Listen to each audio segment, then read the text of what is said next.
अस्सलाम वालेकुम दोस्तों। फिर से मैं मुफ्ती सलमान अज़हरी साहब के बारे में एक नई अपडेट, एक नई वीडियो लेकर हाजिर हुआ हूँ। जैसे कि हम सब जानते हैं कि मुफ्ती सलमान अज़हरी साहब फ़िलहाल गुजरात जेल के अंदर कैद हैं। आपके परपासा एक्ट लगा दिया गया है, लेकिन एक न्यूज़ वाले ने, एक उनके इंटरव्यू लेने वाले ने उसको इजाज़त दी गई है और मुफ्ती सलमान अज़हरी साहब ने जेल में उस इंटरव्यू के अंदर उस एंकर से क्या कहा, आपको इस वीडियो के अंदर इंशाअल्लाह मैं पूरी वीडियो सुनाऊंगा। आप उसे ज़रूर सुनना। सुनने के बाद आप अपनी राय का इज़हार कमेंट में ज़रूर करना। वीडियो अच्छी लगी तो इसको लाइक कर कर दूसरों तक भी शेयर कर देना, और चैनल पर पहली बार है तो मेरे अपने चैनल को सब्सक्राइब ज़रूर करना। मेरे दोस्तों, इसके साथ साथ मैं आपसे एक अपील करना चाहूँगा, मैं आपसे एक दरख्वास्त करना चाहूँगा। जहाँ हम मुसलमान दीनी तालीम ले रहे हैं, यानी इल्म हदीस सीख रहे हैं, मदरसों के अंदर कुरान को सीख रहे सिखा रहे हैं, इसके साथ साथ हम अपनी औलादों को दुनियावी तालीम की तरफ भी राग़िब करें। यानी दीन और दुनिया, ये दोनों तालीम की तरफ हम अपनी औलादों को राग़िब करें, उनकी तवज्जो दिलाएं। क्योंकि मेरे दोस्तों, आज हम पूरे हिंदुस्तान का सर्वे कर ले, सबसे ज़्यादा अगर दीनी तालीम के अंदर कोई पिछड़ा हुआ तबका है तो मुसलमान का है।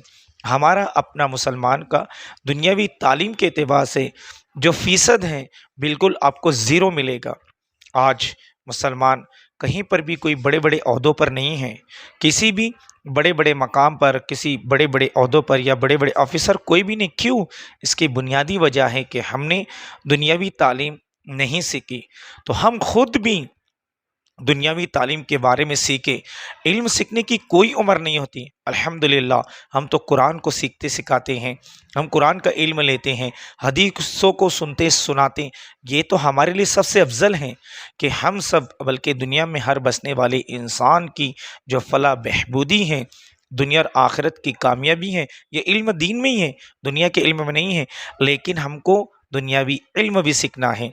जैसे साहबा ने, आप अरबी जानते थे, लेकिन साहबा रज़ियल्लाहु तआला ने फ़ारसी को भी सीखा, यूनानी ज़बान को भी सीखा, मिस्र के ज़बान को भी सीखा, इल्म हिकमत को भी सीखा। साहबा ने हर तरीके की ज़बान को सीख कर उन उन इलाक़ों के अंदर, जिस इलाके में अल्लाह रसूल के दीन की दावत लेकर गए, उस इलाके की ज़बानों को सीखा, सीख कर उनके अंदर रह के इस्लाम को ज़िंदा किया।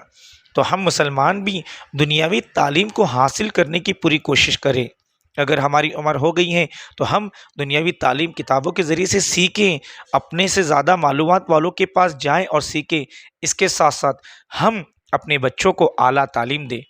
देखिए ना, अभी कई साल एक ही खातून जो सुप्रीम कोर्ट की जज रही है, ज़ुबैदा खातून, अभी चंद ही माह पहले उनका इंतकाल हो गया। उसके बाद कोई मुस्लिम खातून है, कोई बड़ी जज है, या कोई मुस्लिम बड़ा जज है, कोई बड़े वकील हैं? कोई भी नहीं है। आईएएस ऑफिसर कोई बड़े बड़े हैं हमारे? नहीं मिलेंगे आपको। यूपीएससी के एग्ज़ाम देने में मुसलमान पीछे, रेलवे महकमे के अंदर मुसलमान पीछे, और दीगर चीज़ों के, बल्कि आप पॉलिटिशियन की भी तालीम अपनी औलादों को दे। जब अच्छी और सही तालीम मिलेंगे, सोशल साइंस को सीखेंगे, पॉलिटिक्स को सीखेंगे, तो हर फील्ड के अंदर हमारे मुसलमान बच्चे आगे पहुँचेंगे। इसलिए हम जहाँ दीनी तालीम कितनी फ़िक्र करते हैं, दुनियावी तालीम की भी फ़िक्र करें। क्योंकि रब्बना आतीना फिद दुनिया हसना व फिल आखिरती हसना वकीना आज़ाबन्नार, इस आयत शरीफा के अंदर दीन और दुनिया दोनों के बारे में कहा गया है। एक हदीस शरीफ में आता, अल्लाह के रसूल सल्लल्लाहु अलैहि वसल्लम ने, यानी हमारे प्यारे नबी सल्लल्लाहु अलैहि वसल्लम ने इरशाद फरमाया। क्या इरशाद? आपने ये फरमाया कि जिसे दौर का इल्म ना हो वो जाहिल है। यानी जो दौर चल रहा है उसका इल्म अगर कोई शख्स नहीं रखता तो वो जाहिल है। तो हमें जिस दौर के अंदर, जिस दौर के अंदर हम जी रहे हैं, इसका इल्म भी तो हमें हासिल करना है। तो हम अपनी दीनी इल्म के साथ साथ दुनियावी इल्म सीखने की भी पूरी कोशिश करें, फ़िक्र करें। मेरे दोस्तों, मिलते एक नई वीडियो के साथ, तब तक आप अपने परिवार के साथ नमाज़ों की पाबंदी के साथ ख्याल रखें। अब इस वीडियो को पूरा मुकम्मल देखें। लोगों के बारे में हमेशा कहता आया हूँ, बैलगाड़ी के नीचे चलने वाले उस कुत्ते की तरह हैं, जो कुत्ता ये समझता है कि पूरी गाड़ी मैं चला रहा हूँ।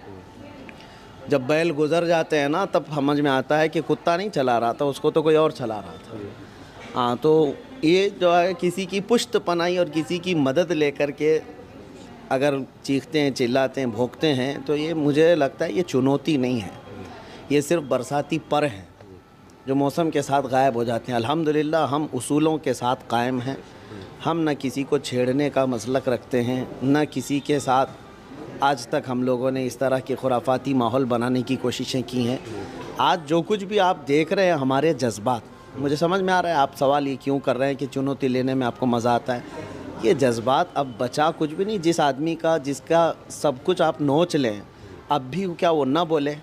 کیا ابھی بھی خاموشی اختیار کرے؟ حضور کی شان میں، اسلام کی شان میں، قرآن کی شان میں، رب تعالیٰ کی شان میں یہ بکواس کر کے ایسا زہریلا ماحول بنا چکے کہ اب سیکولر نام کا کوئی نظر بھی نہیں آتا۔ تو اب اتنا سب ماحول جب کریٹ کیا گیا ہو تو کیا میں اپنے قوم کی طرف سے، اپنی کمیونٹی کی طرف سے اتنا بھی نہیں بول سکتا حق بات کہ دین اسلام یہ آج کل کا لایا ہوا دین نہیں ہے؟ جس دن دنیا کی شروعات ہوئی ہے اسی دن میرا دین یہاں آیا ہے۔ آدم علیہ السلام سے لے کر کے اب تک اسلام ہے اور رہے گا قیامت تک انشاءاللہ۔ بس یہی ہمارا میسیج ہے، باقی اور کسی کو چھیڑنا یا ان کو زبردستی اکسانا یہ ہمارا یہ طور طریقہ نہیں اور نہ ہی میرا مشن ہے یہ۔ نہیں، جیسے دیکھا یہ گیا کہ باگیشور دھام جس طرح سے علم غیب کی بات کرتے ہیں، پھر بیچ میں آپ کی طرف سے رد عمل آیا، تو اس سے جیسے دیکھا یہ ہے کہ ان کی جو ایک فالوور ہے یا ان کو جو ماننے والے ہیں، ان کی بھیڑ ہے، وہ اس پہ کوئی فرق نہیں پڑ رہا ہے۔ میرے بھائی انت بھکتوں کی جو ہے نا تعداد کا کوئی اعتبار نہیں ہوتا، ہر جگہ جمع ہوتے ہیں۔ آپ کہہ رہے ہیں علم غیب کی بات، علم غیب تھوڑی نا اس کو کہتے ہیں، یہ علم غیب نہیں ہے چٹھی نکال کر کے دکھانا، اس سے بڑے بڑے جادو بھی ہونے والے ہیں۔ اسی لیے میں کہتا ہوں یہ تو ابھی چھوٹا دجال ہے۔ ہم نے 1400 سال پہلے سے حضور صلی اللہ تعالیٰ علیہ وسلم سے سنا ہے، حدیثیں ہیں کہ ایک دور ایسا بھی آئے گا، اتنا بڑا دجال آئے گا کہ وہ بارش برسا کے بھی دکھائے گا، سبزہ اگا کر کے بھی دکھائے گا، کسی کو چیر کر کے مار کر کے پھر زندہ کر کے بھی دکھائے گا۔ تو ہمارا یقین ان تمام چیزوں پر نہیں ہے، ہمارا یقین رب العالمین کی ذات پر ہے۔ یہ ساری قوتوں کا مالک اللہ رب العزت ہے۔ تو یہ علم غیب نہیں ہے، شعبدہ بازی کرنا، جادوگری کرنا، یہ تو ہمارے ہندوستان میں برسوں سے چلا ہوا ہے، اور اگر کوئی کر کے دکھا دیتا ہے تو مطلب کسی کے نزدیک بھگوان ہوتا ہے تو مجھے اس سے کوئی مطلب نہیں ہے، لیکن میرے نزدیک کبھی نہیں ہو سکتا۔ ہاں، جس طرح سے وہ ہندو راشٹر کی بات کرتے ہیں کہ یہ دیش جو ہے ایک دن نہیں بلکہ اب تو دعویٰ یہ کیا جانے لگا ہے کہ ہندو راشٹر بن گیا ہے۔ بن رہا ہے کیا؟ بن چکا ہے، ان کے حساب سے تو سب کچھ ہو چکا ہے، ہمیں کیا اس سے فرق ہے؟ ان کو یہ جو باتیں ہیں یہ صرف اور صرف اکسانے کے لیے ہے، اور پوری کمیونٹی کے اوپر یہ